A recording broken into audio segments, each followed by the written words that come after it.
Good evening जी सब बच्चों को। तो हमारा आज नया चैप्टर स्टार्ट हो रहा है जिसका नाम है 3D ज्योमेट्री। तो हमने वेक्टर कर लिया, मैट्रिक्स कर लिया, डिटर्मिनेंट कर लिया। तो इसमें हम करेंगे 3D ज्योमेट्री का जो हमारा टॉपिक रहेगा, उसका टॉपिक रहेगा direction, cosines and direction ratios क्या होते हैं। इसके ऊपर हम PYQ भी करेंगे और बेसिक से भी पढ़ेंगे। ठीक है, तो स्टार्ट करते हैं बिना टाइम इसके। तो direction, cosines and direction ratios क्या होती है। देखो बेसिकली जो हमने वेक्टर्स में पढ़ा ना, वेक्टर्स में हमने क्या पढ़ा, वेक्टर्स में हम ना पोजीशन वेक्टर लेते थे। तो यहाँ पे पोजीशन वेक्टर की जगह हमने लाइन लेनी है। नहीं समझे? मतलब जैसे ये देखो, जैसे ये हमारा एक्स प्लेन है, ये मान लो हमारा प्लेन आ गया। अब हम यहाँ पे क्या करते थे, वेक्टर्स में ना हम पोजीशन वेक्टर लेते थे। मतलब हम क्या करते थे, यहां से एक वेक्टर बना लेते थे, है ना, यहां से वेक्टर बना लेते थे। तो इस पॉइंट को O मान लेते थे, इस पॉइंट को P मान लेते थे, और इस वेक्टर को R वेक्टर मान लेते थे, है ना। वेक्टर में यही करते थे। पर लाइन, इसमें 3D में क्या करना है, 3D में इसी वेक्टर को लाइन मान लो। 3D में क्या करो, इसको वेक्टर मत मानो, इसको लाइन ले लो। ठीक है, इसको क्या ले लो, लाइन ले लो। तो ये आपकी लाइन होगी, है ना। अब क्वेश्चन ये राइज होता है, इसमें डायरेक्शन कोसाइंस क्या होते हैं। देखो ये जो लाइन है, मान लो कि ये एक्स एक्सिस के साथ अल्फा एंगल बना रही है, वाई एक्सिस के साथ बीटा एंगल बना रही है, और जेड एक्सिस के साथ गामा एंगल बना रही है। और यहां पे जो alpha beta gamma, these are the directional angle. हम क्या बोल सकते हैं, alpha beta gamma are the directional angle, are the directional angles, है ना। अल्फा बीटा गामा क्या होंगे, these are the directional angles. अब इसका नाम क्या है, इस टॉपिक का नाम है डायरेक्शन कोसाइंस। अगर आप इसके साथ कॉस लगा दो तो ये बन जाती है डायरेक्शन कोसाइंस। मतलब अगर आप इन सब के साथ क्या लगा दो, cos, cos alpha, cos beta, cos gamma, तो ये क्या बन जाएंगे, ये बन जाएंगे आर दी डायरेक्शन कोसाइंस, है ना। क्या बन जाएंगे, डायरेक्शन कोसाइंस। और इसको डिनोट कैसे करते हैं, डायरेक्शन कोसाइंस को मान लो कि इसको नाम दे दो एल। एल हो गया कॉस अल्फा, एम हो गया कॉस बीटा, एन हो गया कॉस गामा। ठीक है, ये इसकी नोटेशन है कि एलिमेंट से इसको डिनोट करते हैं। Cos alpha, cos beta, cos gamma होगी डायरेक्शन कोसाइंस किसकी, लाइन की। अच्छा, अब लाइन में और वेक्टर में क्या फर्क होता है। वेक्टर तो एक ही डायरेक्शन में जाता है, लेकिन लाइन क्या होती है, लाइन तो एक डायरेक्शन में नहीं जाती ना, लाइन तो दोनों डायरेक्शन में जाती है। तो ये वाली लाइन इस डायरेक्शन में भी तो जा सकती है ना। तो मान लो कि ये लाइन आपकी इस डायरेक्शन में जा रही है ना, ये पॉजिटिव डायरेक्शन है और ये क्या, नेगेटिव डायरेक्शन। तो इस केस में आपके एंगल्स क्या हो जाएंगे, इस केस में आपके एंगल्स हो जाएंगे L equal to minus cos alpha, है ना, L equal to minus cos alpha, M equal to minus cos beta, और N equal to minus cos gamma, है ना। यहां तक तो क्लियर हो गया। अच्छा, अब आगे बढ़ते हैं। इसके बाद आ जाती है नेक्स्ट डायरेक्शन रेशियोज। और डायरेक्शन रेशियोज क्या होती हैं, देखो। अच्छा, एक चीज और बता देते हैं, एक चीज और समझ लो, ये काम आएगी हमारे आगे। ये जो लाइन है ना, इस लाइन की लेंथ मान लो r है, ठीक है, इस लाइन की लेंथ मान लो r है।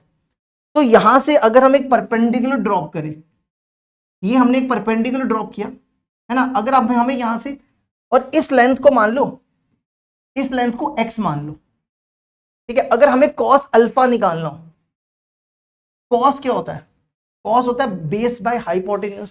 तो अल्फा ये कितने, बेस x है, हाइपोटेन्यूज r है, तो हम इसको x बाय r भी लिख सकते हैं। ये वाला जो पॉइंट है ना, इस पॉइंट को मान लो, इस पॉइंट को XYZ ले लो, XYZ।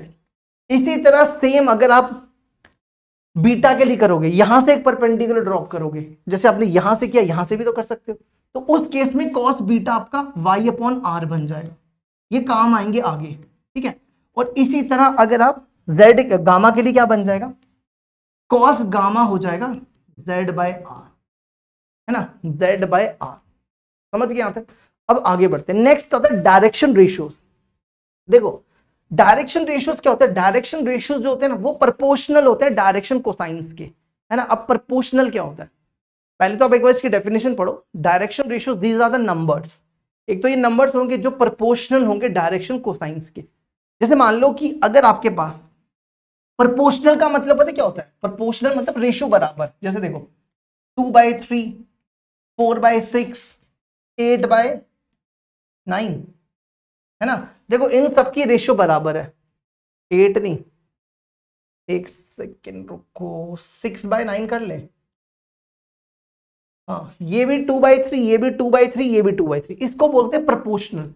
प्रोपोर्शनल मतलब साइड, जैसे आप बचपन में पढ़ते थे सिमिलर ट्राइंगल्स में साइड्स क्या हो जाती थी? प्रोपोर्शनल हो जाती थी, तो उसी को बोलते हैं प्रोपोर्शनल। अब यहाँ पे क्या होता है, यहाँ पे जो आपके डायरेक्शन रेशियोज है एबीसी, ये डायरेक्शन रेशियोज है, ये डायरेक्शन कोसाइंस के प्रोपोर्शनल होंगे। प्रोपोर्शनल मतलब अगर मान लो आपके डायरेक्शन कोसाइंस है LMN,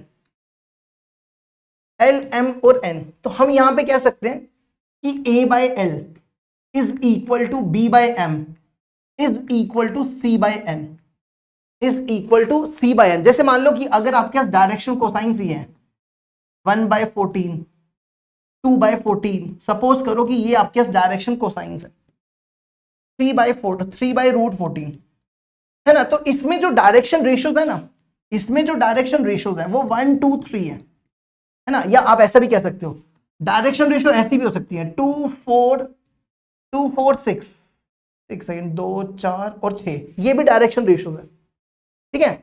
तो डायरेक्शन रेशियोज 1, 2, 3 इनको बोलते हैं डायरेक्शन रेशियोज। और डायरेक्शन रेशियो 2, 4, 6 भी हो सकती है, क्योंकि अगर आप इनको डिवाइड करोगे वही आएगा। इसको 2 से डिवाइड करोगे 1 आएगा, इसको 2 से डिवाइड करोगे 2 आएगा, इसको 2 से डिवाइड करोगे 3 आएगा। तो कहने का मतलब है कि डायरेक्शन रेशियोज इनफाइनाइट हो सकती हैं, लेकिन डायरेक्शन कोसाइंस हमेशा यूनिक होती है, ठीक है। ये बात याद रखना, एक नोट भी लिख सकते हो, डायरेक्शन रेशियोज हमेशा इनफाइनाइट होती हैं, पर डायरेक्शन कोसाइंस यूनिक होती हैं, ठीक है। अच्छा, अब बढ़ते हैं यहाँ पे। तो हमने क्या बताया यहाँ पे कि direction cosines and direction ratio these are the proportional, एक दूसरे के प्रोपोर्शनल होती हैं। यहाँ पे एबीसी क्या? डायरेक्शन रेशियोज, और LMN क्या? Direction cosines. हम मान लो कि ये जो इक्वालिटी है, ये मान लो k/k के 1/k के बराबर। तो अब आप इनको कंपेयर करो, A/L क्या है? A/L k हो गया या 1/k हो गया, तो यहां से क्रॉस मल्टीप्लाई करो, AK इक्वल टू L, तो यहां से L क्या हो जाएगा? L हो जाएगा AK, M हो जाएगा BK और N हो जाएगा CK, है ना। अब देखो यहां पे देखो, ये बन गया, यहां तक समझ गए ना। अब इसके बाद एक नोट आप याद रख सकते हो, एक नोट याद रख लो कि L² plus M² plus N² ये 1 के बराबर होता है ना। L² plus M² plus N² 1 के बराबर होता है ना। ये कैसे? इसका प्रूफ हम बताते हैं, इसका प्रूफ भी बता देते हैं। देखो L किसके बराबर था?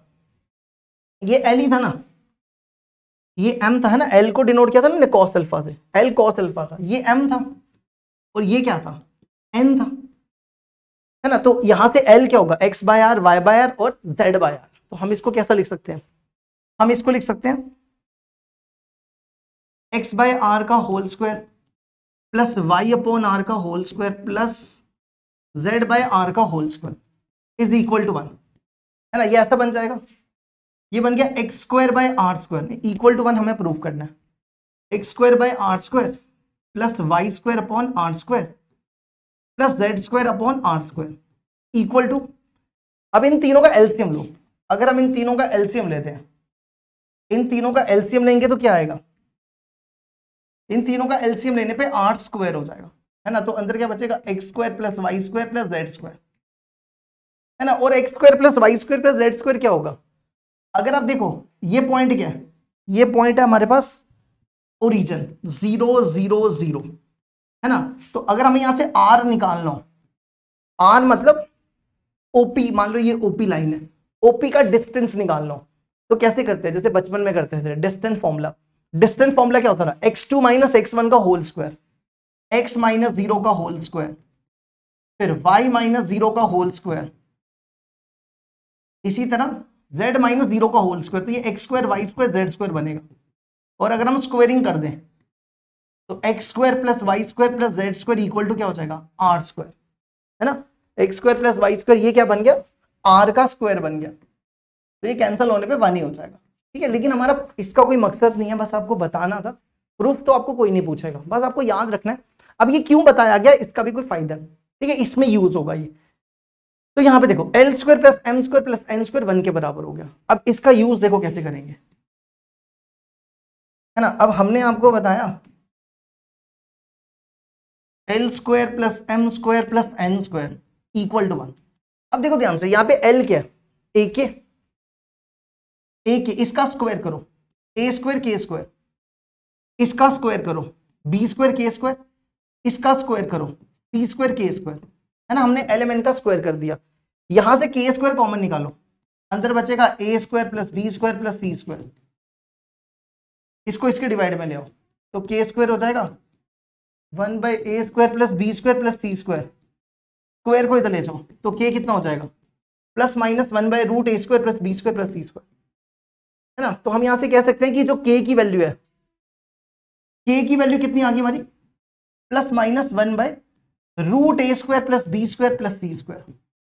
अब ये के की वैल्यू उठा के यहां रिप्लेस करते हैं, है ना, ये के की वैल्यू उठा के यहां रिप्लेस करते हैं, तो यहां से एल कितना आ जाएगा, अगर के की वैल्यू यहां डाली तो ये बनेगा प्लस माइनस ए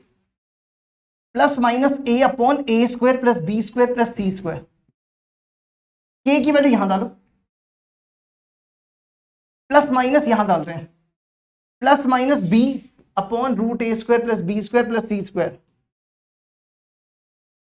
और के की वैल्यू उठा के यहां डालते हैं तो सी बन जाएगा plus minus K upon A square plus B square plus C square. अब एक चीज समझ लो, यहां पे जो एबीसी थी, यहां पे जो एबीसी था वो था डायरेक्शन रेशियोज, और ये जो हमने वैल्यू निकाली ये डायरेक्शन कोसाइंस है। आपको क्वेश्चन देखो कैसे पूछा जाता है, आपको क्वेश्चन पूछा जाएगा, आपको दे दी जाएंगी डायरेक्शन रेशियोज, दे देंगी डायरेक्शन रेशियोज, बोलेगा ए बी सी, और आपको बोलेगा फाइंड करो डायरेक्शन कोसाइंस, है ना। अगर देखो डायरेक्शन कोसाइंस फाइंड करने के दो तरीके होते हैं, एक तो तरीका कि अगर आपको एंगल दे दिए जाए, जैसे आप यहां पे देखो अल्फा बीटा गामा एंगल है, तो यहां पे अगर एंगल दिया तो सीधा कॉस लगा दो, डायरेक्शन कोसाइंस हो जाएगी।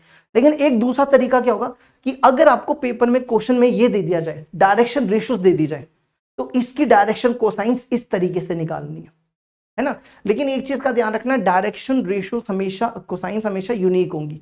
डायरेक्शन रेशियो कुछ भी हो सकती है, ठीक है, वो इनफाइनाइट भी हो सकती है। तो अगर आपके पास डायरेक्शन रेशियो एबीसी है तो डायरेक्शन कोसाइंस आपकी ये बनेगी। आपने क्या करना है, यहां लिखना है ए और डिवाइड में लिखना है ए स्क्वायर बी स्क्वायर सी स्क्वायर, एम के लिए क्या करना है, लिखना है बी और डिवाइड करना है इन तीनों का स्क्वायर, और एन के लिए क्या करना है, यहां ठीक करना है, यहाँ पे सी आएगा, और एन के लिए क्या करना है सी और डिवाइड में वही सी, ठीक है। बस यही एक हमारा टॉपिक था।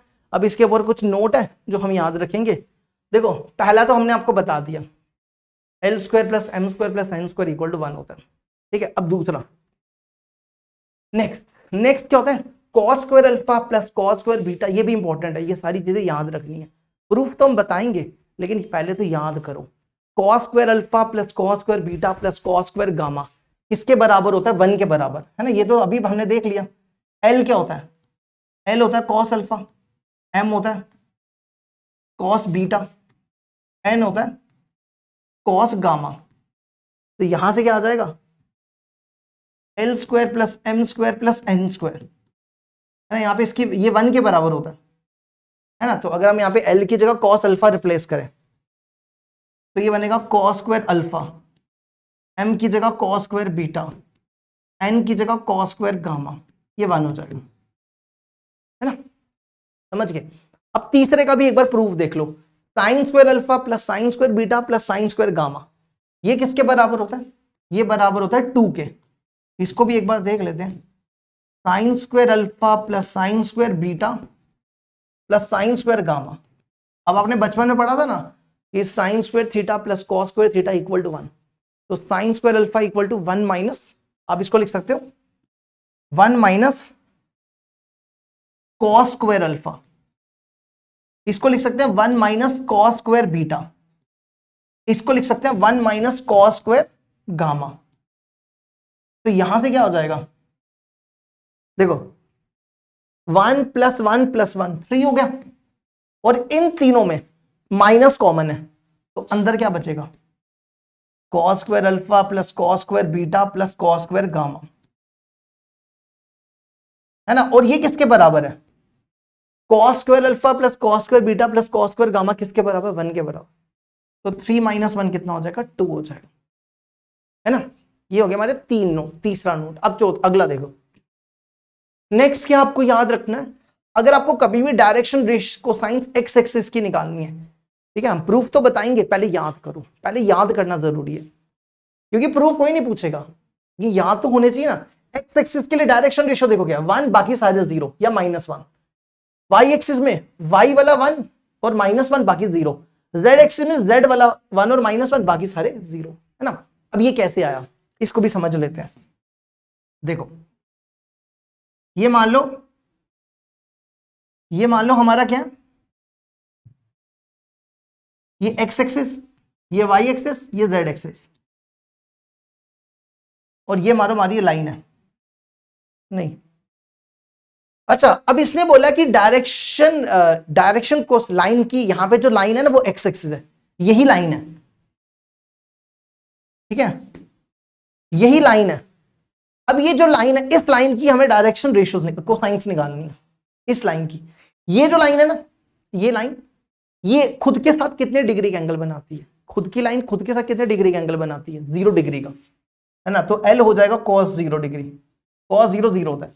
अब इसके साथ देखो कितना बना रही है, वाई एक्सिस का कितना बनाएगी, 90 डिग्री, तो m हो जाएगा cos 90 डिग्री, है ना। cos 90 0 होता है, और z एक्सिस के साथ, z एक्सिस का कितने डिग्री एंगल बनाएगी, z एक्सिस के साथ भी सेम बनाएगी cos 90, ये भी हो जाएगी 0, cos 0 1 होता है, सॉरी। तो डायरेक्शन कोसाइंस क्या हो जाएंगी, 1 0 0, है ना। अब ये -1 क्यों आया, अब ये एक्स एक्सिस, ये आपकी पॉजिटिव एक्स एक्सिस है, नेगेटिव एक्स एक्सिस भी तो हो सकती है ना, आपकी एक्स एक्सिस यहां पे भी तो हो सकती है, इस तरफ ये आपकी पॉजिटिव एक्स एक्सिस है, ये आपकी नेगेटिव एक्स एक्सिस भी तो हो सकती है ना, हो सकती है। तो इसलिए -1 भी आएगा, तो इस केस के लिए नेगेटिव, बाकी वैसे ही सब बाकियों के लिए भी वैसे ही करना है, ठीक है। अब जैसे ये वाई एक्सिस है, वाई एक्सिस खुद के साथ कितने डिग्री का एंगल बनाएगी, 0 डिग्री का, तो cos 0 1 हो जाएगा, है ना। तो ये तभी यहाँ पे 1 आया। एक्स एक्सिस का 90 डिग्री का एंगल, तभी 0 आया, और जेड एक्सिस का कितने डिग्री एंगल, 90 डिग्री का, तभी 0 आया। समझ गए, चलो बढ़ते हैं अब आगे। नेक्स्ट आता है angle between two vectors whose direction cosines are this and this. अगर आपको एंगल निकालना हो तो डायरेक्शन कोसाइंस देके रखी हो ना, तो कैसे करेंगे। जैसे मान लो आपके पास ये 2 लाइंस है, एक लाइन ये है और एक ही लाइन है, एक लाइन आ गई ये, ठीक है, और एक लाइन आ गई ये L1 और ये L2, इनके बीच का जो एंगल है मान लो थीटा, है ना। तो कैसे करेंगे, और मान लो कि ये जो लाइन है, यार रुक गया यार, ये बीच में ना अटक गया कैमरा, अब ठीक हो जाएगा, नहीं हाँ बीच में ना कैमरा अटक गया था, चलो हो गया ठीक है, ठीक है। अब देखो मान लो कि ये वाली जो लाइन है, इसकी डायरेक्शन रेशियो है, इसको कैपिटल L रखो, इसको कैपिटल P रख लो, ये डायरेक्ट इस लाइन की डायरेक्शन रेशियो है L1 L2 L3, इस लाइन की डायरेक्शन रेशियो है L2 नहीं, इसकी L1 M1 और N1 ले लो, इस लाइन की रेशियो L2 M2 N2। तो इसके लिए क्या फॉर्मूला याद रखना है, cos theta equal to L1 N2 plus M1 M2 plus N1 N2। अब ये कैसे बना, फिलहाल तो अब याद करो, प्रूफ तो हम हर एक चीज का बताते हैं, है ना, लेकिन आप पहले आपको याद करना होता है, तो प्रूफ भी देख लो, प्रूफ में कौन सी बड़ी बात है।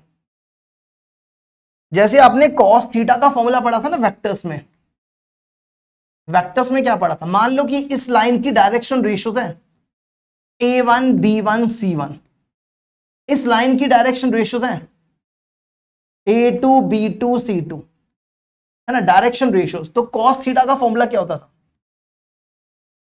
A1 A2, है ना। ये कैसे आया, अरे हमने ये फॉर्मूला नहीं पढ़ा था, 2 वेक्टर्स के बीच में A vector dot B vector upon A का मैग्नीट्यूड B का मैग्नीट्यूड। तो A वेक्टर क्या, मान लो A वेक्टर है A1I B1J C1K, A1I B1J C1K dot ये cos थीटा, ठीक है, ये पढ़ा ना वेक्टर में, और दूसरा ये a2 b2 c2, तो ये बनेगा a2i plus b2j plus c2k, है ना, और अपॉन में इनका मैग्नीट्यूड। तो इनका डॉट प्रोडक्ट करोगे क्या आएगा, a1 a2 plus b1 b2 plus c1 c2, है ना, और अपॉन में इसका मैग्नीट्यूड, इसका मैग्नीट्यूड इन दोनों का। तो इसका मैग्नीट्यूड क्या बनेगा, a1 square b1 square c1 square, और यहां पे a2 square b2 square c2 square, ये बन गया,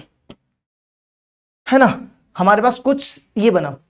अब इसके बाद क्या करते हैं, देखो इसको इसके नीचे डिवाइड करते हैं। देखो ये ऐसा बनेगा, ध्यान से देखना, a1 अपॉन a2, इसको इसके नीचे डिवाइड कर रहे हैं, a1 square b1 square c1 square, है ना। अगर हम इसको अलग अलग करें तो ये क्या बनेगा, a1 अपॉन a1 का square b1 square c1 square, ये क्या बनता है हमारा, ये हमारा L1 ही तो होता है, यहां ही तो बताया था, ये देखो हमने यहाँ पे अभी बताया था थोड़ी देर पहले, ये क्या बनता है, plus minus a by root a square plus b square, तो ये हमारा L ही तो होता है ना। तो अगर आप इसको इससे डिवाइड करोगे, इसको इससे डिवाइड करोगे, और ये भी और इसको इससे डिवाइड किया, ये बना L1, और अगर आप इसको इससे डिवाइड करोगे तो बन जाएगा L2, है ना। नहीं समझे, अरे देखो ना यार, ये इसके नीचे पूरा डिवाइड है ना, ये पूरा इसके नीचे डिवाइड है, ये पूरा नीचे इसके नीचे डिवाइड कर दिया। अब ध्यान से देखो, ये वाली ये क्या बना आपका L1, और ये आपका क्या बन जाएगा, ये आपका बन जाएगा L2। इसी तरह ये बन जाएगा M1 M2, इसको इसके नीचे डिवाइड करोगे तो M1, इसको इसके नीचे इसको इसके नीचे डिवाइड किया M1, इसको इसके नीचे डिवाइड करोगे M2, इसी तरह इसको इसके नीचे डिवाइड करोगे तो N1, और इसको इसके नीचे डिवाइड करोगे तो N2, N1 N2, ठीक है। अब कुछ 2-3 चीजें आपको और बतानी है जिसके ऊपर जेई का क्वेश्चन पूछते हैं, ठीक है। तो देखो अब इसमें एक नोट याद करो,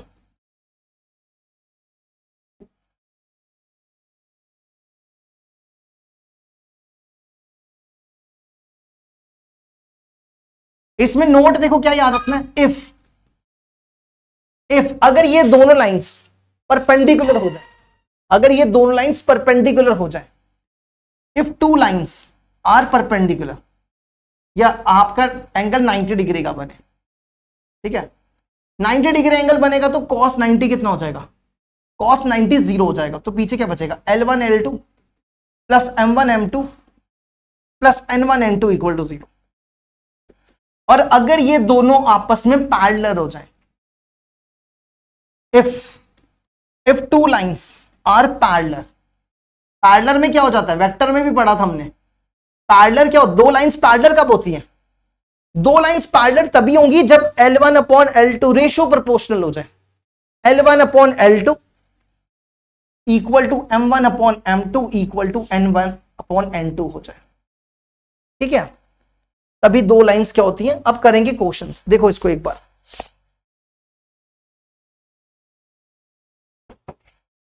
देखो 3D में ना इसके अलावा बस 2 टॉपिक और हैं, एक लाइन है और एक प्लेन है। तो ये टॉपिक हमारा जो सबसे पहला टॉपिक था जो आगे यूज होगा, जो कंप्लीट हुआ। अब इसी के ऊपर हम कुछ क्वेश्चन करते हैं, कुछ क्वेश्चन हम करेंगे सिंगेज के और फिर कुछ क्वेश्चन करेंगे जेई के, ठीक है। अभी 1-2 क्वेश्चन हम करते हैं इसके, फिर जेई के क्वेश्चन पे आ जाएंगे। तो क्या लिखा हुआ है, if a line OP makes with X axis an angle 120 degree and Y axis of 60 degree. देखो क्या कह रहा है, ये मान लो आपके पास कोई एक प्लेन है और ये आपके पास कोई एक लाइन है एक्स वाई जेड, और हमारे पास कोई एक लाइन है, ये लाइन है, ठीक है, ये लाइन ओपी है। अब ये पॉजिटिव एक्स एक्सिस के साथ, ये पॉजिटिव नहीं बोला इसने, सीधा ही बोला, एक्स एक्सिस के साथ कितने डिग्री का एंगल बना रही है, 120 डिग्री का। वाई एक्सिस के साथ बना रही है 60 डिग्री का। Then the angle made with the line Z axis, मान लो कि जेड एक्सिस के साथ थीटा एंगल बना रही है और हमें यही थीटा निकालना, ठीक है, यही हमें थीटा निकालना। अब हमने क्या सिखाया, यहाँ पे एल क्या हो जाएगा, cos 120 डिग्री, एल हो जाएगा cos 120 डिग्री, एम हो जाएगा cos 60 डिग्री, और n हो जाएगा cos थीटा। cos 120 डिग्री क्या होता है? cos 120 होता है -1/2, है ना। अब इतना तो आप लोगों को आता ही होगा, ट्रिग्नोमेट्री तो पढ़ी होगी ना सबने। 180 - 60 करके करते हैं, cos 60 की वैल्यू 1/2, ये भी हो जाएगा 1/2 और ये निकालना है। अब इसको निकालने के लिए क्या करो, देखो L² + M² + N² = 1 होता है। L की वैल्यू रिप्लेस करो, L दिया -1/2, -1/2 का स्क्वायर 1/4, 1/2 का स्क्वायर 1/4, और इसका स्क्वायर करना है cos² थीटा।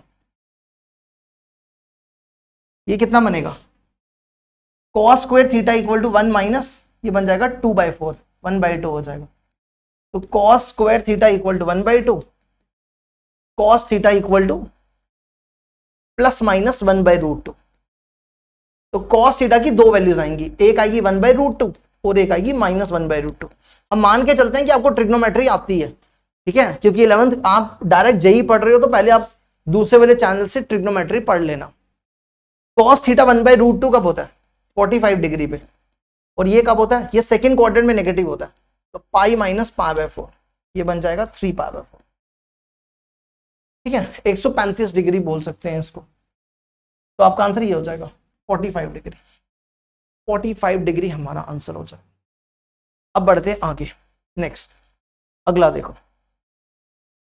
नेक्स्ट क्वेश्चन है, if a line has direction ratios, अगर किसी लाइन की डायरेक्शन रेशियोज दी हूं तो डायरेक्शन कोसाइंस निकालनी हो।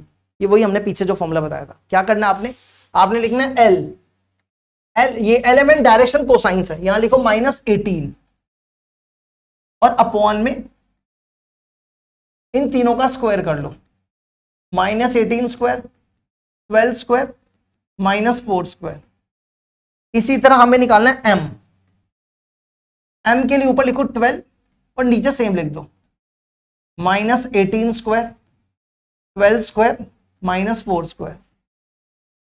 और फिर आ जाओ N, element are the direction cosines. L के लिए क्या करना है? -4 और नीचे सेम, -18 स्क्वायर, 12 स्क्वायर, -4 स्क्वायर। कितना हो जाएगा ये बनेगा कितना? 324 + 16 340, 340 + 144 500, 484, 484 का रूट होता है 22, तो -9/11, ये बनेगा 6/11, ये बनेगा 2/11 ना, -9/11, 6/11, -2/11, या ठीक है। अब बढ़ते हैं आगे, नेक्स्ट अगला देखो। नेक्स्ट क्वेश्चन है, direction cosines of a line passing through P and the origin O। देखो ये हमारे पास एक लाइन है जो O से पास कर रही है और P से पास कर रही है। O मतलब ओरिजिन और P मतलब 2, 3, -1। हमें इसकी डायरेक्शन कोसाइंस निकालनी है। तो सबसे पहले डायरेक्शन रेशियोज निकालो। डायरेक्शन रेशियोज कैसे निकालेंगे? डायरेक्शन रेशियोज के लिए क्या करना है, जैसे आप वेक्टर में नहीं करते थे, ये इनिशियल पॉइंट है, ये टर्मिनल पॉइंट है, टर्मिनल को इनिशियल से माइनस कर दो तो बनेगा 2 - 0, 3 - 0, -1 - 0, है ना। तो ये बन जाएगा 2, 3, -1। अब हमें निकालनी है डायरेक्शन कोसाइंस, तो डायरेक्शन कोसाइंस निकालने जा रहे हैं। L = ऊपर लिखो 2 अपॉन और इन सबका स्क्वायर कर दो, इन सबका स्क्वायर, 2 स्क्वायर, 3 स्क्वायर और -1 स्क्वायर, 2 का स्क्वायर, 3 का स्क्वायर और -1 का स्क्वायर, तो ये बन जाएगा 2/√14। इसी तरह m के लिए क्या करना है? ऊपर लिखो 3 और नीचे सेम, 2 स्क्वायर, 3 स्क्वायर, -1 का स्क्वायर, 2/√14। और n के लिए आ जाएगा -1/√14, है ना। तो देखो कौन सा वाला मैच हुआ, 3, 2, -1, 3, 2, -1,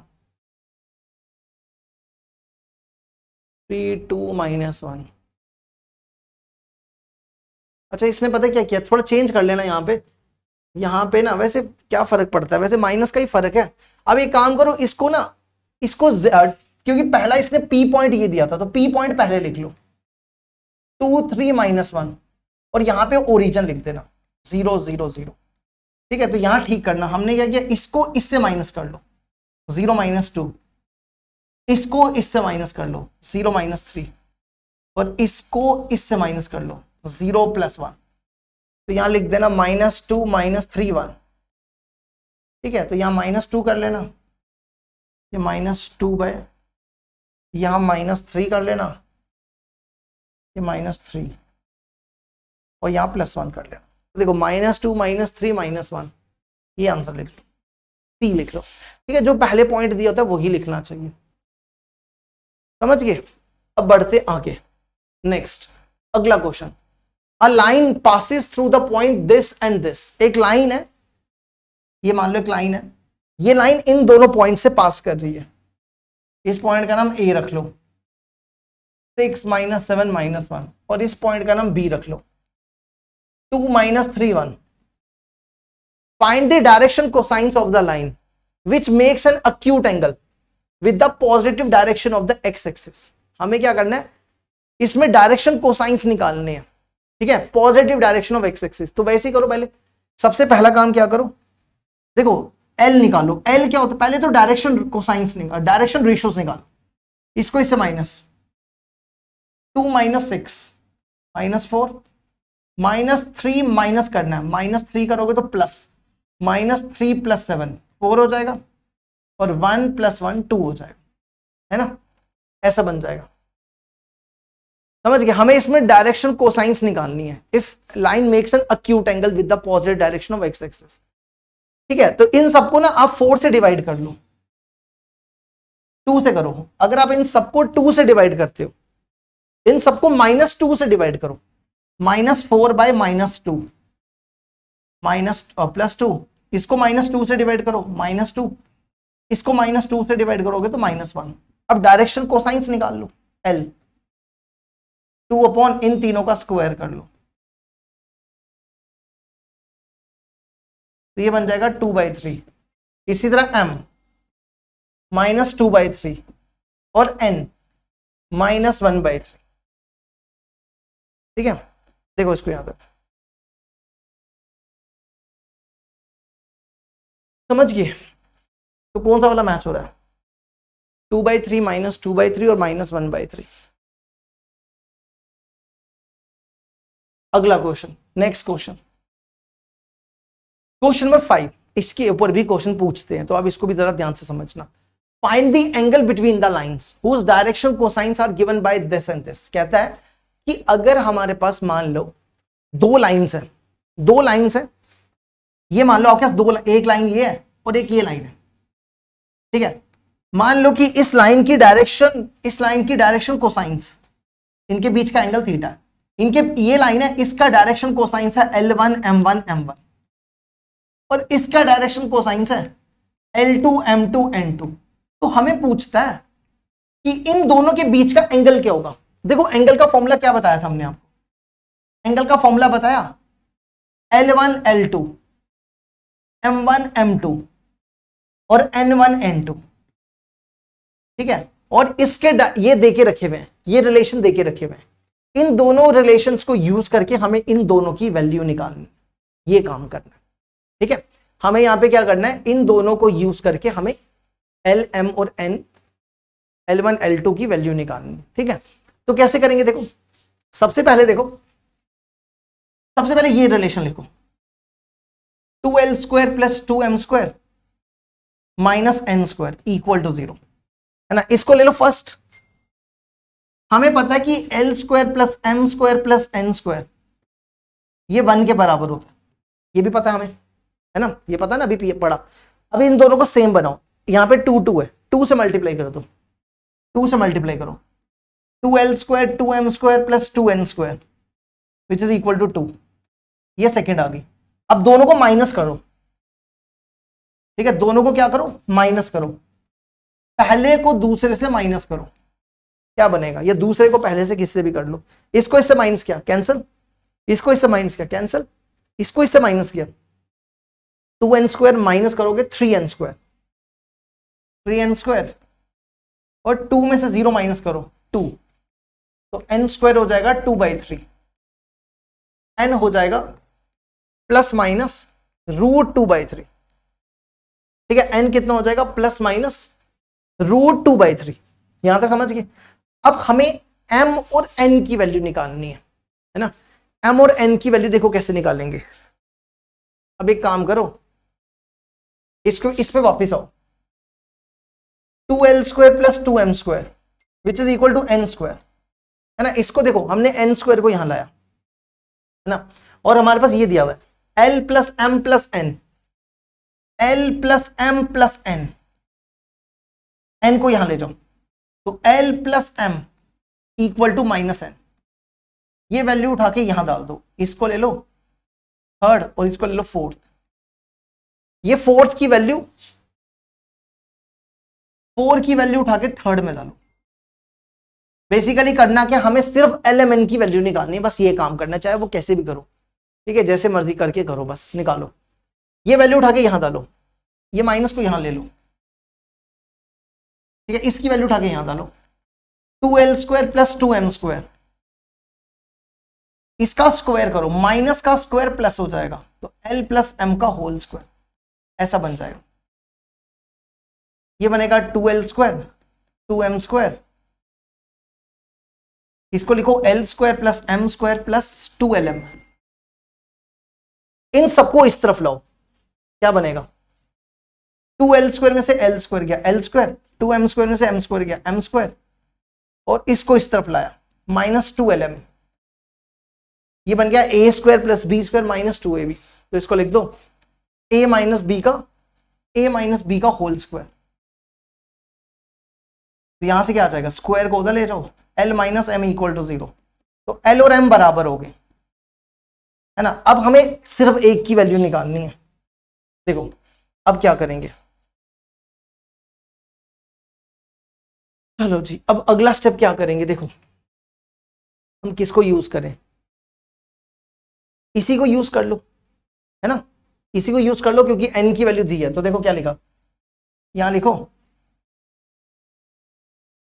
-l, इसको माइनस से मल्टीप्लाई करो, -l minus m plus n की वैल्यू यहां डाल रहे हैं वैल्यू, ठीक है, इक्वल टू n की जगह लिख रहे हैं प्लस माइनस √2/3, ये दोनों सेम है, l और m सेम है, तो ये हो जाएगा -2l equal to plus minus √2/3।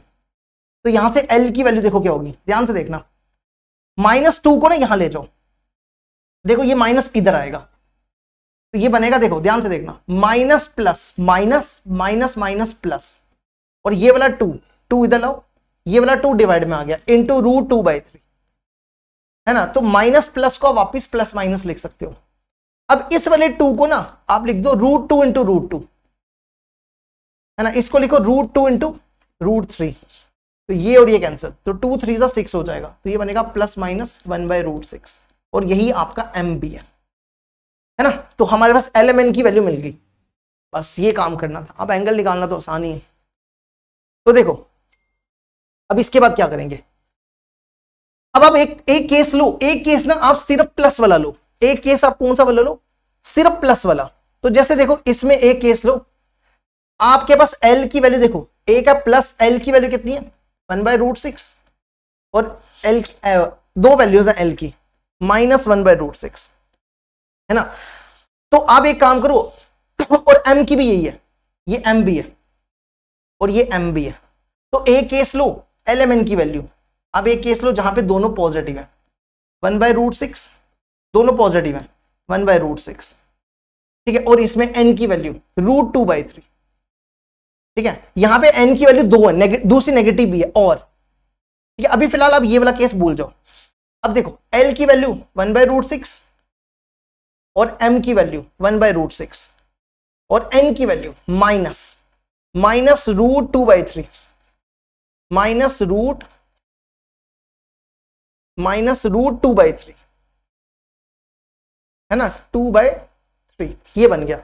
और दूसरा केस आप यहां पे ये लो, दूसरे केस में आप ये वाला केस लो, l और m की दोनों वैल्यू नेगेटिव रखो, यहां भी नेगेटिव, यहां भी नेगेटिव, यहां भी नेगेटिव, नेगेटिव, और दूसरा केस क्या ले लो, दूसरा केस ले लो दोनों की नेगेटिव वैल्यू, ये भी नेगेटिव, -√1/6 -1/√6 और इसको प्लस रखो √2/3 और यहां पर आ जाओ, ये दोनों नेगेटिव, -√6 -√6 और -√2/3, ये बन गया। अब फॉर्मूला आपके सामने है, cos थीटा इक्वल टू, इसको हटा रहे हैं हम, cos थीटा क्या दिया हुआ है, L1 L2 M2, लगा दो फॉर्मूला। तो पहला वाला केस ले लो, पहला वाला केस लो, देखो पहले वाले केस में ना आप इसी को L1 M1 N1 मानो और इसको मानो L2 M2 N2, है ना। तो करो मल्टीप्लाई, L1 L2 इन दोनों को मल्टीप्लाई किया, इसको 1/√6 1/√6 1/6, M1 M2 1/√6 1/√6 1/6 और इन दोनों को मल्टीप्लाई, √2/3 -√2/3, ये ऐसा ना, √2/3 इंटू -√2/3 कितना हो जाएगा, -2/3, ये कितना बनेगा, ये बनेगा 2/6 -2/3, ये बनेगा 1/3 -2/3 -2/3, इनका एलसीएम लो तो cos थीटा हो जाएगा -1/3, थीटा हो जाएगा cos इनवर्स -1/3, है ना। देखो cos इनवर्स -1/3, ये आंसर हो जाएगा। इसी तरह आप इसको भी यूज करके निकाल सकते हो, सेम ही आएगा। देखो अगर आप इसको मल्टीप्लाई करोगे तो प्लस ही हो जाएगा, इसको मल्टीप्लाई करोगे तो प्लस ही हो जाएगा, इसको मल्टीप्लाई करोगे तो माइनस ही हो जाएगा, सेम बनेगा। आप चेक कर लो, आप दूसरे केस में इसको L1 M1 N1 N2 M2 N2 करके कर सकते हो, ठीक है। अब बढ़ते हैं आगे, नेक्स्ट। इसके बाद हमारा अगला क्वेश्चन आता है, नेक्स्ट क्वेश्चन देखो, इफ टू स्ट्रेट लाइंस, ये 2022 में पूछा था, दो स्ट्रेट लाइंस है whose direction cosines are given by the relation this and this are parallel, मतलब यहां पे क्या, इस बार दोनों लाइंस पैरेलल है। जैसे पिछले क्वेश्चन में क्या था, इन दोनों लाइंस के बीच में एंगल थीटा था, है ना। इस बार ये दोनों लाइंस पैरेलल है, ये दोनों लाइंस आपस में पैरेलल है। तो मान लो कि इसकी डायरेक्शन रेशियोज है, डायरेक्शन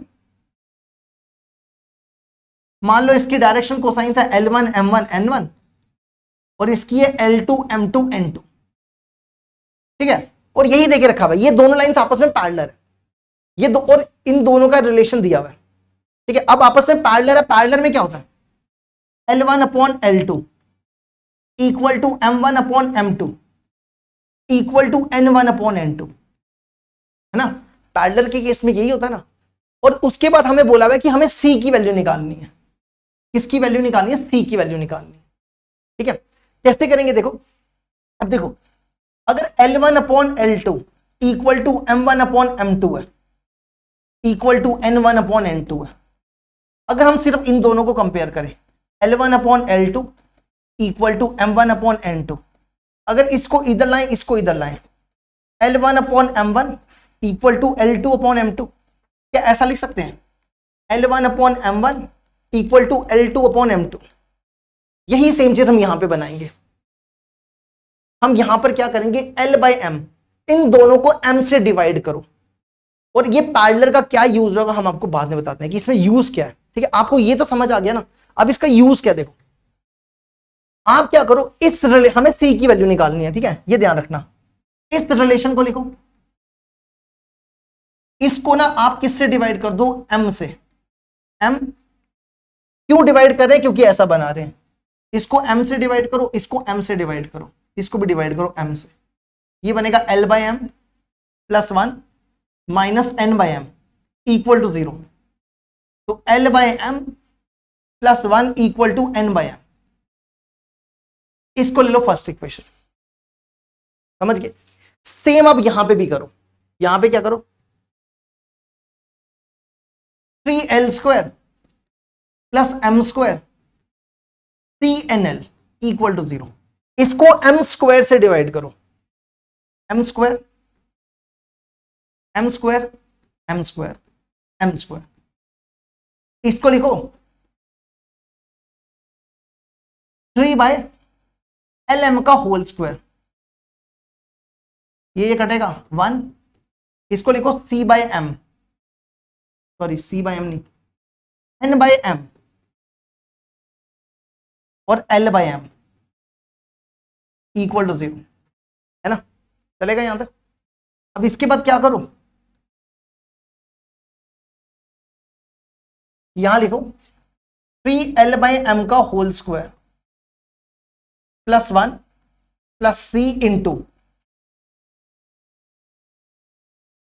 देखो n/m की वैल्यू इसमें डालो, l/m प्लस 1, l/m प्लस 1 और इंटू में क्या लिख दो, ये l/m, इंटू में क्या लिख दो, l/m इक्वल टू 0। आप थोड़ी देर के लिए ना, आप यहां पे मान लो, देखो यहां पे मान लो कि आपका जो l/m है वो x के बराबर है, तो ये बन जाएगा 3x² plus 1 c into x plus 1 into x, तो ये बन गया 3x² प्लस 1 प्लस cx, इसको इसे multi cx² plus cx equal to 0। इन दोनों में 3 कॉमन, x² कॉमन, ये बन गया cx प्लस 1 इक्वल टू 0, है ना। और x की वैल्यू डालो, x की वैल्यू क्या है यहां पे 3 प्लस c, x की वैल्यू है l/m का whole square plus c l/m plus 1। अगर आप ध्यान से देखो ये क्वाड्रेटिक इक्वेशन बन चुकी है, ये क्वाड्रेटिक इक्वेशन बन चुकी है ना। इस क्वाड्रेटिक इक्वेशन के 2 रूट्स होंगे, और यहां पे देखो हमने अभी आपको बताया था कि L1/m1 इक्वल टू L2/m2, है ना, और ये दोनों बराबर है। इस क्वाड्रेटिक इक्वेशन के 2 रूट्स हैं, एक होगा L1/m1 और एक होगा L2/m2, और ये कहता है कि ये दोनों बराबर है। तो एक चीज बताओ, आपने बचपन में पढ़ा था कि किसी क्वाड्रेटिक इक्वेशन के 2 रूट्स कब बराबर होते हैं?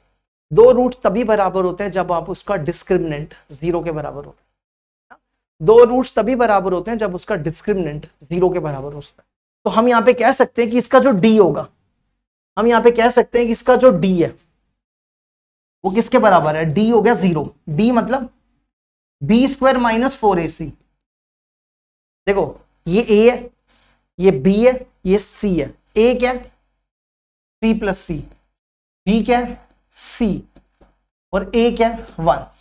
ये वैल्यू उठा के यहां डालो, b की जगह c² माइनस 4ac, a की जगह 1 और कहां गया a की जगह 1 नहीं, हाँ a की जगह, ये हमने गड़बड़ है, यहाँ पे c है, ये c है ना। तो a की जगह क्या डालना था, ये a की जगह ये डालना था 3 प्लस c और इसकी जगह 1।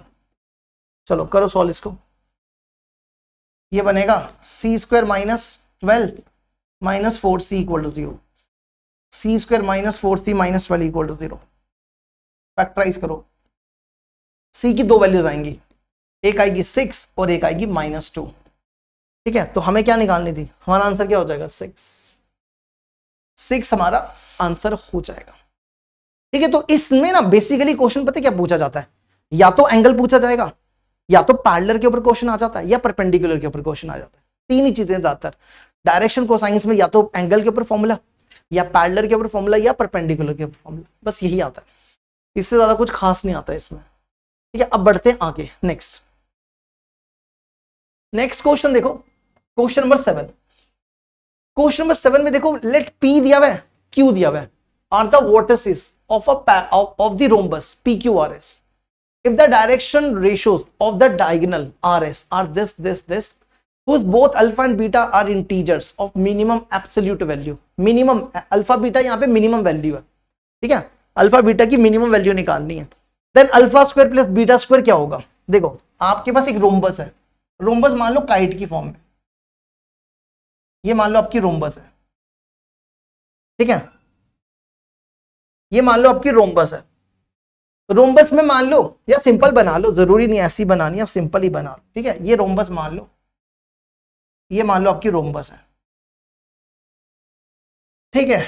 इसमें देखो डायगोनल बोला हुआ है आरएस डायगोनल है, तो पी क्यू यहां रख लो, आरएस यहां रख लो, ठीक है, क्योंकि उसने बोला हुआ है आरएस डायगोनल है, ठीक है। तो पी के कोऑर्डिनेट्स हैं -2 -1 1, और इसके कोऑर्डिनेट्स दिए हैं 56, 17, 43, 17, 111 अपॉन 17।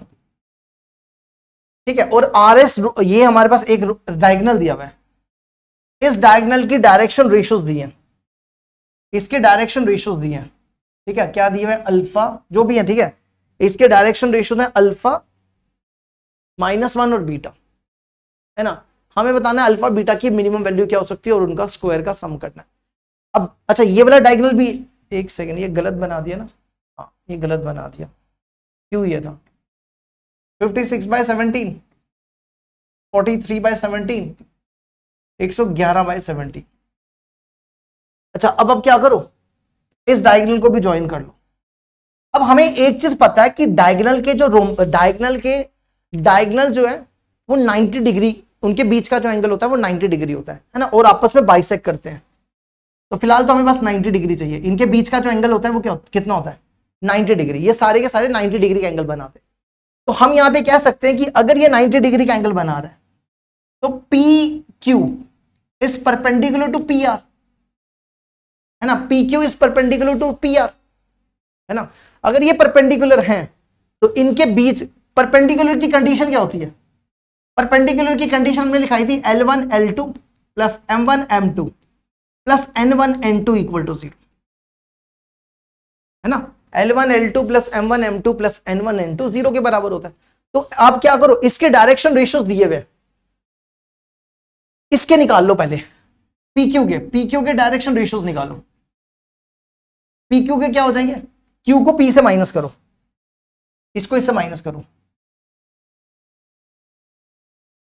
इसको इससे माइनस, 56/17 माइनस करना, प्लस हो जाएगा 34 प्लस 90, 90/17, है ना। इसको इससे माइनस करो, 43/17 प्लस 1 हो जाएगा, ये बन जाएगा 60/17, ना 60/17। और 111 को माइनस करना है इससे, 1 से, 111 में से 111 7 माइनस 1 कितना बनेगा? 17, सॉरी 17, ये कितना बनेगा? करना जरा इसके एलसीएम, 17, 94, है ना, 94/17। चलो इसमें वैल्यू डाल दो। तो L1 देखो कितना है, ये L1 90/17 इंटू L2 हो जाएगा अल्फा, फिर आ जाओ 60/17 इंटू -1 और N1 N2, इसको इससे 94/17 इंटू बीटा। अब कुछ बच्चे सोच रहे होंगे कि हमने L1 तो निकाला नहीं। बेसिकली अगर आप L1 निकालते भी तो L1 क्या होता? 90/17 अपॉन में रूट आ जाता, है ना। L1 ये बनता। L2 क्या था? L2 होता अल्फा अपॉन में इन तीनों का स्क्वायर आ जाता, अल्फा स्क्वायर -1 का स्क्वायर बीटा स्क्वायर, है ना, यही लिखते ना। लेकिन अच्छा चलो ठीक है, मान लो इन तीनों के नीचे रूट आता, इसके नीचे भी रूट आता, इसके नीचे भी रूट आता, इसके नीचे भी रूट आता, सबके नीचे रूट आ जाता, है ना। तो ये सारे सेम ही होते, ये सबके सम देखो, ये और ये सेम होता, ये और ये सेम होता, है ना, सेम ही होते ना। तो बेसिकली जो रूट है उसको 0 से मल्टीप्लाई कर दिया, हम उस पर टाइम नहीं वेस्ट करेंगे, ठीक है। तो हम उस पर टाइम नहीं वेस्ट करेंगे, समझे कि नहीं। अब इसको सॉल्व करो, कितना बनेगा? ये बन जाएगा 90 alpha plus 17 minus 60/17 plus 94 beta 17 को तो पहले आप उस तरफ ले जाओ। तो 90 alpha minus 60 plus 94 beta equal to 0। ये 60 को यहां ले आओ, प्लस 60 लिख दो, ठीक है, 94 बीटा। अब इन सब में कॉमन देखो क्या दिख रहा है आपको, इसमें 2 सब में कॉमन है, 2 उड़ा दो, 2 सबका उड़ाओ। 45 अल्फा और यहां पे कितना बचेगा? 97 या 47 बीटा इक्वल टू 60, है ना। ऐसे ही बनेगा। यहां से ना एक काम करो, इस टर्म को इधर लाओ, 47 beta equal to 60 minus 45 alpha, ये बन जाएगा। इसमें से 15 कॉमन निकालो, -15 कॉमन निकालो, अल्फा वाला पॉजिटिव बनाते हैं, ठीक है, अल्फा वाला पॉजिटिव बनाते हैं। -15 ये बनेगा अल्फा, नहीं 3 अल्फा है ना, 3 अल्फा -4। एक सही, हमने इसमें से 30, इधर 30 बचना था ना, है ना, इधर 30 बचना था क्योंकि हमने 2 से डिवाइड किया था ना इसको। -15 3 अल्फा -2, इसको ऐसा लिख दो, बीटा अपॉन -15 3 अल्फा -2 अपॉन 47। अब यहां पे बीटा को क्या लो और अल्फा को क्या लो, जिससे ये दोनों इक्वल हो जाए। अल्फा और बीटा को क्या लो, छोटी वैल्यू लेना, ठीक है, सबसे छोटी वैल्यू, कि जिससे ये दोनों इक्वल हो जाए। देखो अगर आप यहां पे बीटा की जगह -15 डालते हो, अगर आपने यहां पे बीटा की जगह -15 डाला और अल्फा की जगह -15 डाला, दोनों का आंसर बराबर आएगा, दोनों का आंसर 1 आएगा। चेक कर लो, बीटा की जगह -15 डाला, -15/15 1, अल्फा की जगह -15 डाला, 3 × -15 -45 -45 -2 -47 -47 अपॉन -47 1 आ जाएगा, है ना, कितना आ जाएगा, 1 आ जाएगा, दोनों में 1 आ जाएगा। अब हमें क्या करना है, इन दोनों का स्क्वायर करना है, हमें निकालना है alpha square plus beta square. Alpha की वैल्यू -15 का स्क्वायर 225 और -15 का स्क्वायर 225, 225 प्लस 225 450, 450 हमारा आंसर हो जाए, ठीक है, समझ गए। अब बढ़ते हैं आगे, नेक्स्ट अगला देखो, नेक्स्ट क्वेश्चन है, let alpha be the angle between the lines whose direction cosines this and this, then the value of sin 4 alpha plus cos 4 alpha। देखो ये वैसे ही करना है जैसे हमने पिछला क्वेश्चन किया, ध्यान से देखना। देखो अभी हमने आपको सिखाया कि आपको cos अल्फा निकालना है, इसका फॉर्मूला होता है L1 L2 plus M1 M2 plus N1 N2। हमें इन दोनों को सॉल्व करके LMN की वैल्यू निकालनी, किसकी वैल्यू निकालनी है, LMN की। तो कैसे करेंगे, देखो पहले तो इस रिलेशन को यूज करो, L square plus M square plus N square किसके बराबर है, 0 के बराबर, और हमें यह भी पता है ये भी 0 के बराबर है, और हमें यह भी पता है कि L square plus M square plus N square ये 1 के बराबर होता है, क्या माइनस है, ये किसके बराबर होता है, 1 के बराबर। दोनों को क्या करो, दोनों को प्लस कर दो, सॉरी दोनों को माइनस कर दो, ठीक है, इसको माइनस करो, 1 में से सेकंड माइनस कर दो, ये कैंसल, ये कैंसल, इसको माइनस किया, 2n square equal to 1 - 0 1, n square equal to 1/2, n equal to plus minus 1/√2, है ना। इसी तरह अब L और M की वैल्यू निकालो, देखो इसको यूज करो, इस n को यहां ले आओ, L plus M equal to n हो जाएगा, है ना, और इस n स्क्वायर को भी यहां लो, L square plus M square which is equal to n square. इस पे ना इधर भी L स्क्वायर M स्क्वायर बनाओ, स्क्वेयरिंग कर लो, ठीक है, क्या करो देखो, L plus M equal to n, squaring करो दोनों तरफ, स्क्वेयरिंग करने से क्या बनेगा, L प्लस M का whole square equal to n square, खोलो इसको, ये बनेगा L square plus M square plus 2LM है equal to n square, n square की जगह ये लिख दो L square plus M square, इसकी जगह क्या लिख दो, L square plus M square, है ना, यहां से सारा कैंसिल हो जाएगा, ये और ये क्या, ये और ये क्या, तो यहां से क्या बनेगा, 2LM इक्वल टू 0, तो LM कितना हो जाएगा, LM 0 हो जाएगा। अब यहां पे हमारे केसेस अलग अलग केस बनेगा, देखो LM 0 कब हो सकता है, LM 0 तभी हो सकता है या तो M 0 हो जाए या तो L 0 हो जाए, तो अलग अलग 2 केसेस बना लो। देखो केस 1, इफ अगर मान लो L 0 है, L 0 है तो M कितना होगा, यहां पे L की जगह 0 डालो, 0 plus M square equal to n square, तो यहां से क्या आ जाएगा, M इक्वल टू n। अगर L 0 तो M और n बराबर हो जाएंगे, और m कितना है +-1/√2। तो देखो यहां पे क्या बनेगा, 0, m की वैल्यू पॉजिटिव ले लो 1/√2 और n की वैल्यू पॉजिटिव ले लो 1/√2, या दूसरा केस और 0 दोनों की वैल्यू नेगेटिव ले लो -1/√2 -1/√2 अब cos थीटा निकालो। cos थीटा का फॉर्मूला आपके सामने है, L1 L2 M1 M2 N2, इसको पढ़ो L1 M1 N1 L2 M2 N2, तो करो मल्टीप्लाई, 0 -1 इसको मल्टीप्लाई करोगे तो -1/2, इसको मल्टीप्लाई करोगे -1/2, तो कितना हो जाएगा -2/2, -1 हो जाएगा। और cos थीटा -1 कब होता है, हमें cos थीटा निकालना है -1/2। एक सही रुकना है ना, हमारे पास था L² + M² = n, हमने m को 0 लिया था, है ना, m को 0 लिया तो l और n बराबर हो गया। हमने गलत तो नहीं किया, l को 0 लिया ना, हाँ ठीक है, m और n बराबर होगा।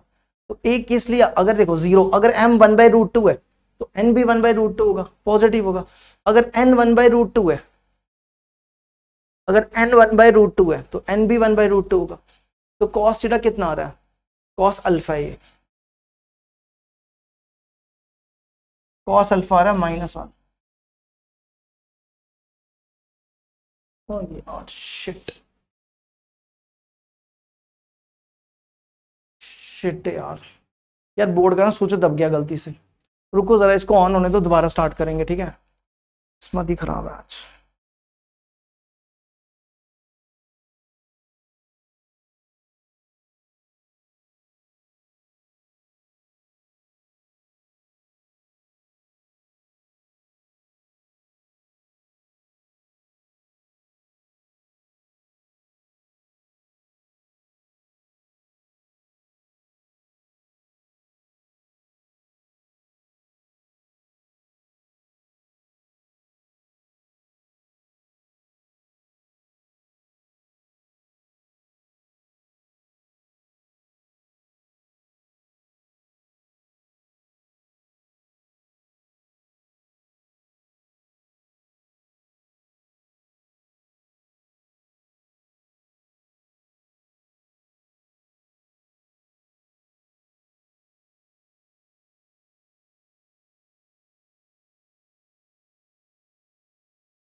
ठीक है, ये 2 मिनट इसको ऑन होने दो, 2 मिनट इसको ऑन होने।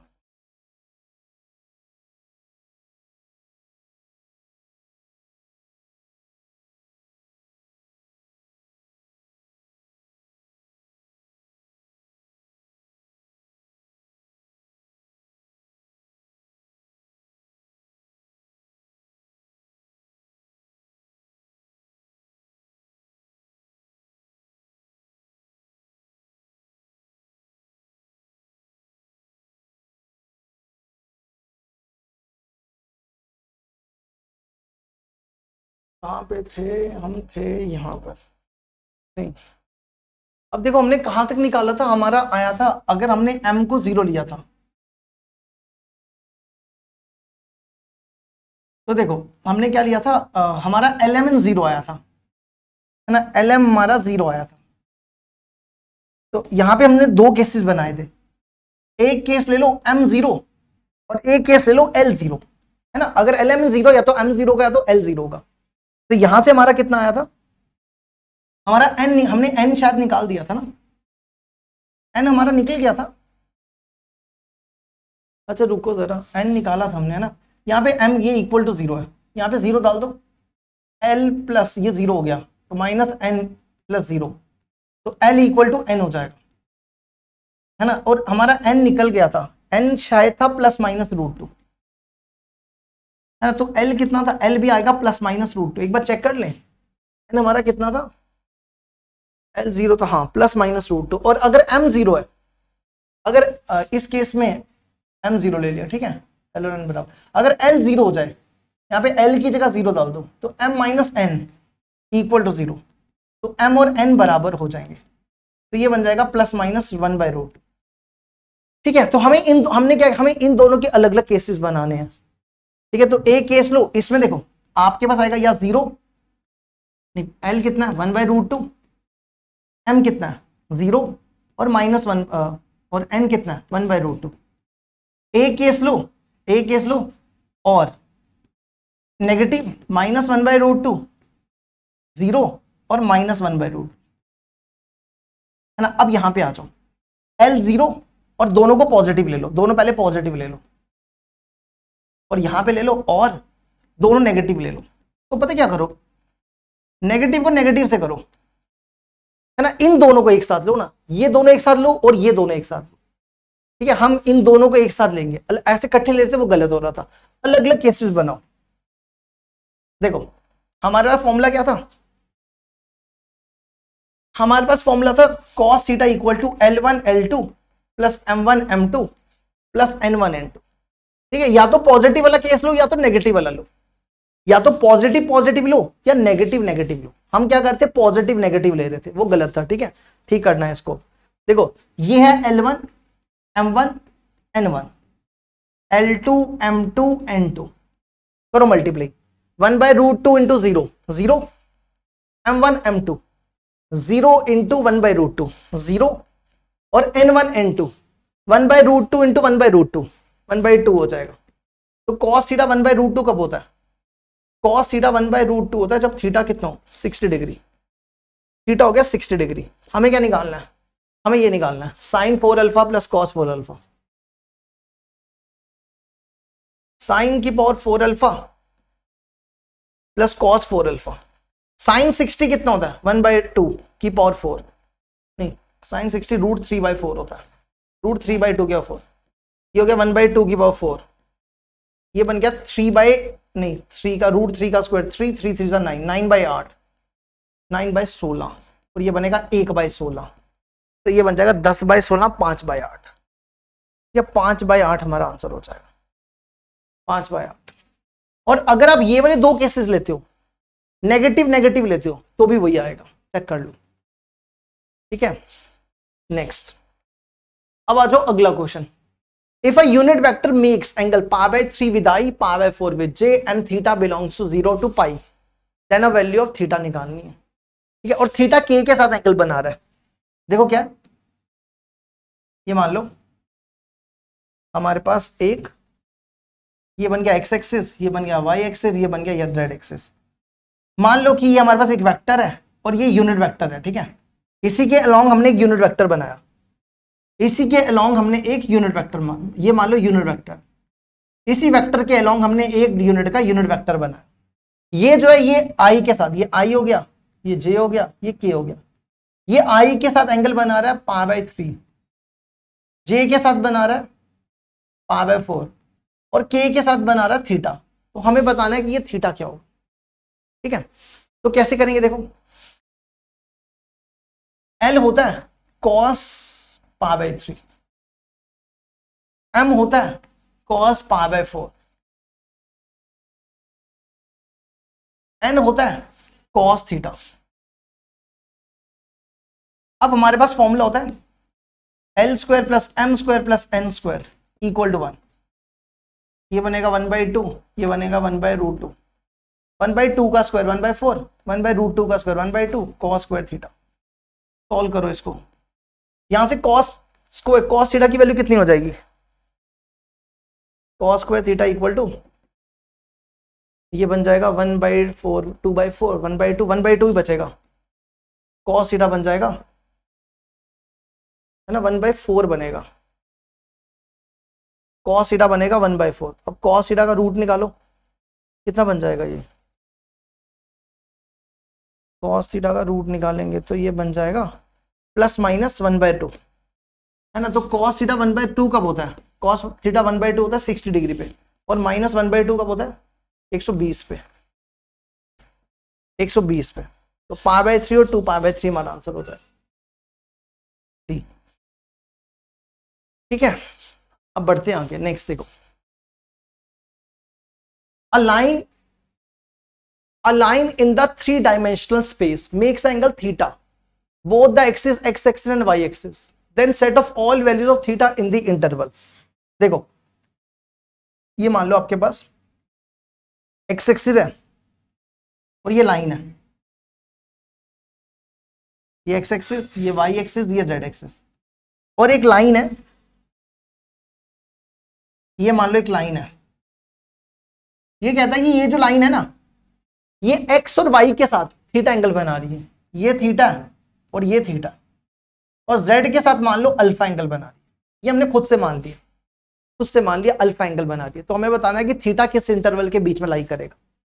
देखो L square plus M square plus N square equal to 1 होता है। अब ये थीटा है, cos स्क्वायर थीटा, ये भी थीटा है, cos स्क्वायर थीटा, और n है cos अल्फा। ये बन गया, cos को उधर ले जाओ, ये बनेगा 2 cos square theta equal to 1 minus sine 1 minus cos square theta. ये बन जाएगा 2 cos square theta equal to sine square theta. अब एक चीज बताओ, साइन थीटा 0 से 90 के बीच, नहीं साइन अल्फा है ना, ये ठीक करना यार, ये अल्फा था, अल्फा अल्फा। अब साइन अल्फा की वैल्यू क्या होती है, मैक्सिमम और मिनिमम वैल्यू। ठीक है, साइन अल्फा की मैक्सिमम वैल्यू क्या होती है, क्योंकि हमें फर्स्ट क्वाड्रेंट के अंदर ही रहना है। ठीक है, ये ध्यान रखना, हमें फर्स्ट क्वाड्रेंट में ही रहना है। साइन थीटा की फर्स्ट क्वाड्रेंट में 0 डिग्री वैल्यू होती है और मिनिमम होती है 1, है ना। अब इसका स्क्वायर करो, इसका स्क्वायर करोगे तो फर्क थोड़ा पड़ेगा, क्या ही फर्क पड़ता है, पड़ेगा फर्क, कोई सेम ही रहेगा। 0 1, 0 का स्क्वायर 0, 1 का स्क्वायर 1। अब इसको 2 से मल्टीप्लाई करो, क्योंकि हमें ये बनाना है यार। 2 को यहां ले आओ, 2 को डिवाइड में ले आओ, 2 से डिवाइड करो, 0/2 साइन स्क्वायर अल्फा, 2 से मल्टीप्लाई, और ये बन गया 1/2, है ना। ये 0/2 0, ये कितना हो जाएगा, ये बनेगा cos square theta, cos square theta, और ये 1/2। अब 0 कब होता है cos, ये cos 0 कब होता है, cos 0 होता है 90 पे, cos 0 कब होता है 90 पे, और 1/2 कब होता है, नहीं सच, पहले हमें cos थीटा की वैल्यू निकालनी। स्क्वायर को उधर ले जाओ, रूट लगा दो सब पे, रूट लगाओ सब पे, तो ये बन जाएगा 0, ये बन जाएगा cos थीटा, ये बन जाएगा 1/√2। cos थीटा 0 कब होता है, cos थीटा 0 होता है 90 पे, और 1/√2 पे π/4 होता है, तो π/4 से π/2 आंसर। ठीक है, समझ गए, π/4 से π/2 ये आंसर होता है। ठीक है, क्योंकि 0 पे 90 होता है और π/4 पे 1/√2। अब बढ़ते आगे, अगला देखो, एंगल निकालना है, फिर से वही सेम क्वेश्चन आ गया। ठीक है, फिर से वही सेम क्वेश्चन है, ये तुम्हारा होमवर्क रहेगा, इसको होमवर्क में करना है। इसके लिए वही same formula, cos theta equal to L1 L2 plus M1 M2 plus N1 N2 equal to 0। हम थोड़ी सी हिंट दे देते हैं आपको, थोड़ी सी हिंट क्या रहेगी, देखो L square plus M square plus N square 1 के बराबर होता है। इसको इधर लो, L square minus M square, ये दोनों इस तरफ आएंगे तो माइनस हो जाएगा, इसको ऐड कर लो, 2L square equal to 1, L square equal to 1/2, L equal to plus minus 1/√2। ठीक है, अब अगला देखो, नेक्स्ट क्या करो, L plus M plus N equal to 0 है, तो M plus N equal to minus L, है ना। स्क्वेयरिंग करो, स्क्वेयरिंग करोगे तो क्या बनेगा, M plus L equal to L square, इसकी वैल्यू दी है, इसकी वैल्यू ये लिखो, M प्लस N का होल स्क्वायर, L स्क्वायर की value M square plus N square. ठीक है, इसको सॉल्व कर लो, बस यही हिंट रहेगी, आगे सॉल्व कर लो इसको, बाकी ये खुद करना है। ठीक है, तो इसको सॉल्व करोगे तो क्या बनेगा, सॉल्व करने पे आ जाएगा 2mn, M square plus N square plus 2mn equal to M square plus N square. ये कैंसिल हो जाएंगे, यहां से 2mn 0 हो जाएगा। तो या तो अब दो केसेस लो, या तो M 0 या तो N 0। है ना। आगे इसको सॉल्व वैसे ही करना है, या m0 या n0। अगर m0 है तो l कितना हो जाएगा, यहाँ पे m0 डाल दो, l इक्वल टू -n हो जाएगा, l इक्वल टू -n। और अगर m0 है तो l इक्वल टू -m, है ना। यहां वैल्यू डालो, इसमें l की वैल्यू यहां डालो। देखो minus plus, minus minus minus plus एक ही बात होती है। n भी हो जाएगा +-1/√2 और m हो जाएगा n तो है ना हमारे पास, नहीं, +-1/√2। तो यहां पे देखो केसेस बनेंगे आपके पास, एक बनेगा n, l और n बरा l वहां देखो 1/√2 m0 और 1/√2 और 1/√2 -1/√2 0 -1/√2। एक केस ये बनेगा और दूसरा केस आपके यहां से बनेगा। देखो 1/√2 1/√2 0 -1/√2 -1/√2 और 0। तो अब आपने क्या करना है, आपको पॉजिटिव पॉजिटिव पे लेना है, ठीक है। पहले इन दोनों पे 1/√2 1/√2 1/2 0 और फिर 0, इनके बीच में लगा लो, वही सेम आएगा। तो ये बन जाएगा π/3। 1/2 होता है cos 60 डिग्री पे, π/3, ठीक है। अब 2-3 क्वेश्चन बचे हैं, वो होमवर्क कर लो इसके। अगला देखो, अगला क्वेश्चन सेम क्वेश्चन है, ये होमवर्क करना है आप लोगों को, हम बस आपको बता देते हैं। तो देखो इसमें देखो लाइन है ए बी जो एंगल बना रही है 45 डिग्री एक्स एक्सिस के साथ, तो एल हो गया cos 45, एम हो जाएगा cos 125। आपको थीटा निकालना है जेड एक्सिस का 120, तो एम, ये एम था, एन निकालना है, एन हो गया cos थीटा, ये 1/√2 और ये हो जाएगा -1/2। तो लगाओ इसका formula 1/2 1/4 cos square theta equal to 1। तो यहां से सॉल्व कर लेना, cos थीटा 60 डिग्री आ जाएगा, ठीक है। चेक कर लो, हिंट दे दी हमने आपको, cos थीटा 60 डिग्री। चलो जी आखिरी के 2 क्वेश्चन हम, अगला देखो सेम क्वेश्चन है ये भी। Align makes angle, same angle बना रही है एक्स और जेड के साथ, तो एल हो गया cos थीटा, यहाँ पे एन होगा, जेड है, ठीक है, जेड है cos थीटा, और वाई एक्सिस से एंगल बना रही है बीटा, एम हो गया cos बीटा। तो आपको बताना है कि cos स्क्वायर थीटा किसके बराबर होगा। तो देखो कैसे करेंगे, वही same, L square plus M square plus N square equal to 1। इन दोनों की वैल्यू लिखो, ये cos square theta plus cos square beta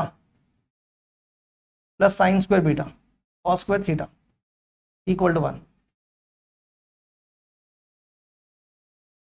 इनको साइन में कन्वर्ट कर लो, क्योंकि ये वैल्यू देके रखी है, साइन में कन्वर्ट करो। इसको लिखो 2 cos square theta, cos square beta को साइन में कन्वर्ट करो, 1 minus sine square beta which is equal to 1, ठीक है। इसकी जगह हमने cos में कन्वर्ट, साइन में कन्वर्ट कर दिया, ये और ये cancel, 2 cos square theta minus sine square beta की वैल्यू ये लिख दो, 3 sine square theta equal to 0। यहां पे साइन स्क्वायर थीटा की वैल्यू डाल दो, cos में कन्वर्ट कर दो, 1 minus cos square theta equal to 0। कितना हो जाएगा, इसको सॉल्व करो जरा, ये बनेगा, चेक करो, cos स्क्वायर थीटा 3/5, चेक कर लो, 3/5 आंसर हो जाएगा, ठीक है, 3/5 खत्म। अब बचा कोई, ये करा दिया हमने, चलो जी खत्म हो गया। लो जी हमारा पहला टॉपिक कंप्लीट हुआ। इसके बाद जो हम कल से स्टार्ट करेंगे वो स्टार्ट करेंगे लाइंस, इसके बाद हम लाइन स्टार्ट करेंगे, ठीक है। चलो बाय बाय सबको, मिलते हैं अगले टॉपिक के साथ लाइंस के।